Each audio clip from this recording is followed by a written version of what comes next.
Mark.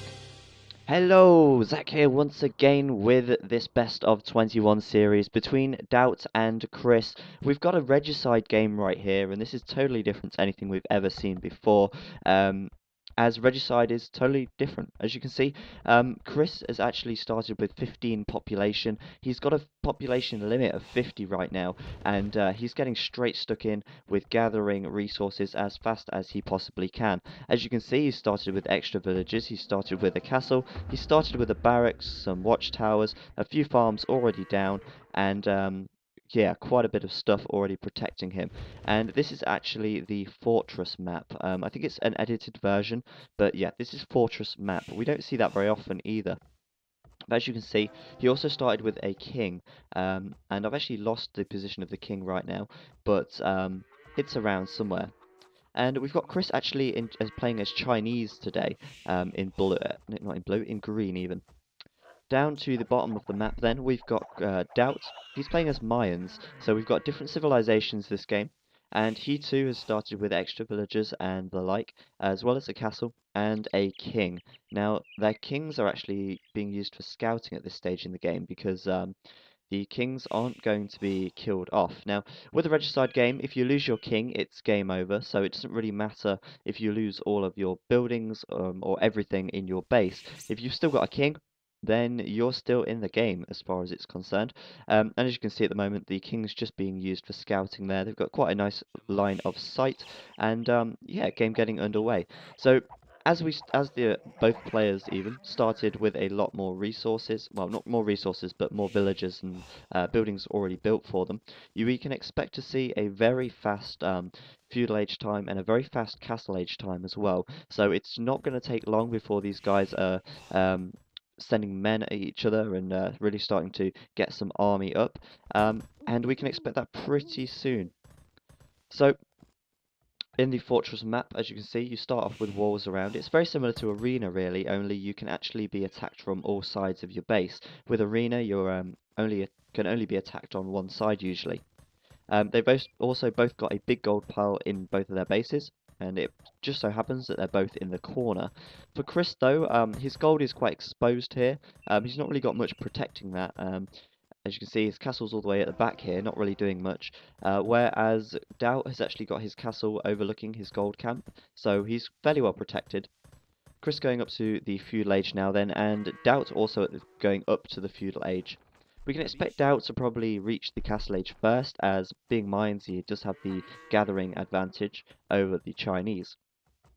Also, both of these players have a castle to start with, as I've already said, which is obviously going to mean that they can start getting out their unique units as soon as they advance to the castle age. So that's just another reason, really, why we're going to see a lot more early attacks going on. DauT then straight up with the market, straight up with the blacksmith, similar to the last game actually, where we saw fast castles from both of them on the Black Forest map. And this is actually the third game in the best of 21, so it's going to be interesting to see who can win this. DauT is currently winning 2-0, and we're just going to see what happens, really. This Eagle Warrior probably going to die here if that castle manages to attack it. Yeah, there we go. Eagle Warrior down. And both of these players fairly even in score right now. Probably 30 difference between them. And DauT going up to the castle age in under 8 minutes. Chris actually further ahead, which is quite impressive, really, considering he doesn't have any gathering bonuses. Stable up for him, and not really much else as of yet. What is he mainly collecting? Mainly wood and food right now, so we could probably expect to see some of his Chuko news coming out once he advances up to the castle age. DauT then, still with only 4 villagers gathering gold, no other military production buildings yet. We could probably expect them to see we could probably expect to see them getting some town centres out as soon as they advance up, as that would make sense. They are fairly well protected at their main base, so they've not got to worry too much about military attacks just yet. Little mistake from DauT here, he's not built a mining camp next to this, so his villagers are actually wasting time walking backwards and forwards, and 10 minutes in, they're both into the castle age. What is going on here? New town centre coming up for Chris, and nothing just yet for DauT. some plumed archers being queued up though. Plumed archers, pretty good unit actually. They're extremely cheap to build, costing only 20 or 30 golden wood each. So pretty easy to get plumed archers out as a little bit of extra defense. As we can see then, a knight and a scout coming out for Chris, as well as a couple of Chuko Nu. So 11 minutes in and we've already got Castle Age warfare going on. That knight obviously going to be able to take out a few plumed archers if it gets into attacking distance. And DauT just deleting some walls here to build a town centre of his own up this direction. He's already got another town centre out up here, and that's about it from him. Small military force coming out for Chris, composing of 2 knights, a couple of Chuko Nus, and mainly just plumed archers for DauT for the time being. Mayans and Aztecs don't get any horse units, so we won't be seeing any knights or camels coming out from DauT, which is perhaps a little bit of a disadvantage. When you consider that they don't get any horse units, they're a lot less mobile. Plumed archers move pretty quickly though, and they can pack a punch if they are massed as they are. Now, as you can see, DauT is being able to micromanage these very well there. He didn't lose any plumed archers there and managed to take out 4 Chuko Nus, so very well micromanaged from him. And unless DauT comes up against a lot of knights, he's going to be able to deal with the Chuko Nus fairly easily. Chuko Nus are more expensive to build. As you can see, the plumed archers even taking out the knights there, and Chris caught out of position and lost quite a few men in the process. They don't have such long range as the town centre, so they're not really too much of a threat to Chris's base for the time being. DauT with another town centre up finally down here, and still only 3 town centres overall for him. He's going to be getting as many villagers out as he can to sustain his economy and keep the pressure piled on. Looking at the population though, Chris on 50 and DauT on 62, so it looks like Chris is falling behind once again. So far, from what I've seen, Chris's macro doesn't seem to be as good as DauT's. DauT really quite out of position there though, losing a lot of plumed archers to that one mangonel. Mangonel not even damaged to half health, so Chris, nice little move there with the mangonel, good choice to make, and it's going to be interesting to see what he does with his units, really, what units he's going to get. One town centre down here for Chris and one over here, so they're both on 3 town centres for the time being. I don't think we're going to see another one coming out for a little while yet. And yeah, not really much going on at the moment. Still a few plumed archers just hanging around, trying to get a nice little angle onto Chris's base. Of course, if you can take out some villagers every now and then, that's going to put him in an advantage. Plumed archers coming in, kind of getting in range of the town centre, not doing any damage at all. And Mangonel moving in once again with a few Chuko Nus as backup. Now, these units, the Chuko Nu and the Plumed Archer, are fairly close really. They both have the same range, pretty much the same health, but the Chuko Nu doesn't have any pierce armor, but they do have higher attack, so considering that Plumed Archers are actually cheaper, they're fairly even in that regard. This Mangonel though is really proving useful for Chris, as Chris is managing to take out the Plumed Archers when they do get in range. Still only 3 town centres for both of them, and that's not too much of a problem. We are only 20 minutes into the game, and we do have a few skirmishes going on out at the front here. These plumed archers still just hanging around Chris's base, and population-wise, 88 to 73, so Chris is still slightly behind, and actually moving in for an attack now. These mangonels are really useful to him. DauT deciding to get a mangonel of his own. Can Chris take that out? Yes, he can, but he's lost one of his own. And there's 2 down, but Chris now with the upper hand army count-wise. We actually have a look at the army count for both of these players. DauT only has 9 military units at the moment, and Chris has 11. So they are fairly close, but looking at the population, DauT does have more, so it does indicate rather that DauT has a stronger economy at this stage in the game. So although he has less units on the map, he's going to be able to put out more units in a shorter space of time even when he does decide to. So Chris is just sitting pretty at the moment, and he needs to start putting some pressure on, I think. House going up here for Chris, which indicates to me that he's going to try and get this gold pretty soon. Might even go for a castle in the middle to secure this area. Of course, gold extremely important, as we've said many times before. House going up there for DauT, again indicating he's going to go for a castle or to protect this gold. And DauT is going for the castle first. Now, if DauT manages to get this castle, Chris is going to be in a real bit of problem. Plumed archers, of course, extremely quick to create.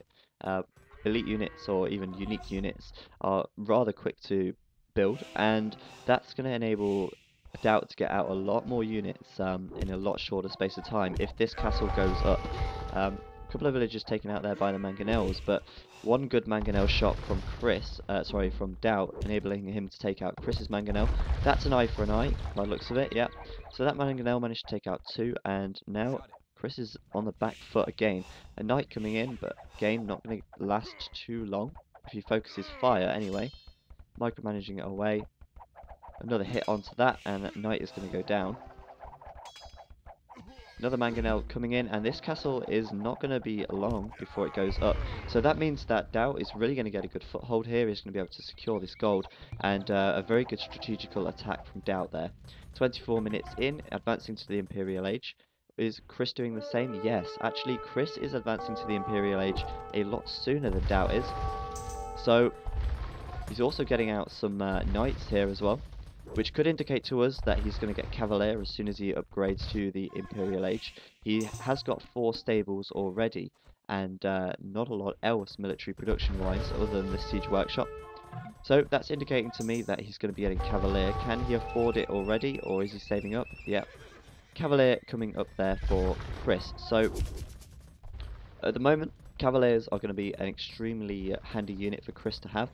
They're going to be able to take out the mangonels extremely quickly. They're going to be able to attack these plumed archers and take them out extremely quickly as well. So Cavalier, good choice for Chris. So let's see how DauT can respond to that, if he does respond at all. There's the mangonels taken out for Chris, and DauT is now left with just these plumed archers. Quite a large force there though, and he's going to be able to keep pumping them out as he's got another castle here and he's got a third one on its way up. Chris kind of playing defensive once again. The Cavalier research nearly completed, and he's still got some knights being built at the other stables as well. 95 population for Chris and 130 for DauT, so Chris does seem to be falling behind, considering he does have a smaller military though. These Cavaliers attacking these plumed archers, and as you can see, these plumed archers are going to, if they get caught in a spot like this, they're going to get taken out pretty quickly. Now, DauT is obviously seeing that these Cavaliers are on the field, so his only response really is to either mass so many plumed archers that the Cavaliers can't do anything, which is very unlikely to happen, or, as we can see, going up here, a barracks, so indicating to me that DauT is going to go for some halberdiers as well. Halberdiers already being researched, more barracks going up in immediate response to these Cavaliers, and really that's an important thing to be able to do. If you're playing a game and suddenly your opponent decides to build units such as Cavaliers, or something that you were not expecting them to build, then if you can quickly respond to that by getting the counter, you're going to be in a nice situation. Chris could actually take out this castle right here. It looks like he's going to be able to do that, and DauT losing a little bit of a foothold. However, he does have a lot more units out now, halberdiers being pumped out, and as you can see, Chris's army is mainly comprised of light cavalry and cavaliers. Being Chinese, he can't upgrade those to paladins, so that means that Chris is going to be, well, he could be caught out. He doesn't know that the halberdiers are on the field right now. He thinks he's purely up against plumed archers. That's about to change, because he's running in with these horse units. These halberdiers are going to turn around and send Chris packing, because, as you can see, Chris now absolutely getting decimated. Those halberdiers cutting through the cavaliers and cutting through the light cavalry just like nothing. I mean, light cavalry do not stand a chance against halberdiers. Now moving in, and I don't think Chris is going to be able to do a lot here. He might have been better off going for champions, as he can actually get champions as Chinese, and they would be a lot more effective than light cavalry at this stage in the game. Of course, light cavalry are fairly cheap to produce, but Chris is really low on resources, as you can see, so he's really maxed out at the moment with what he can do, and up against these halberdiers, there's not a lot he can do, unfortunately. DauT 149 population, Chris 107. So DauT is slowly gaining more of a lead as we go on. 1,000 score difference, as you can see. And the trebuchet's redeploying here as well. Just going to take out this mining camp and whatever else they're in range of, if anything. Chris still pumping out these light cavalry, and I don't know if that's such a good idea, especially with this amount of halberdiers. As you can see, those light cavalry not going to last more than a few seconds, even though they're coming through the back and trying to catch him off guard. Light cavalry absolutely getting decimated, and Chris giving up there with a good game. He knows he can't stand a chance now. It's a bit late, really. He finally just transitioned into elite skirmishers, as you just saw. A little too late though, and DauT dominating that game. And so far, DauT has won all 3 of the 3 games that I've shown you. So that is a 3-0 lead to DauT, and I don't know if Chris is going to last much longer at this rate. He's lost 3 games so far, and he's lost them quite heavily as well. We've not had a really big grudge match so far yet. That could be all about to change though, and I look forward to bringing you game 4 of this best of 21 series between Chris and DauT. So anyway, as usual, thank you very much for watching. I've been Zach, and I will see you next time.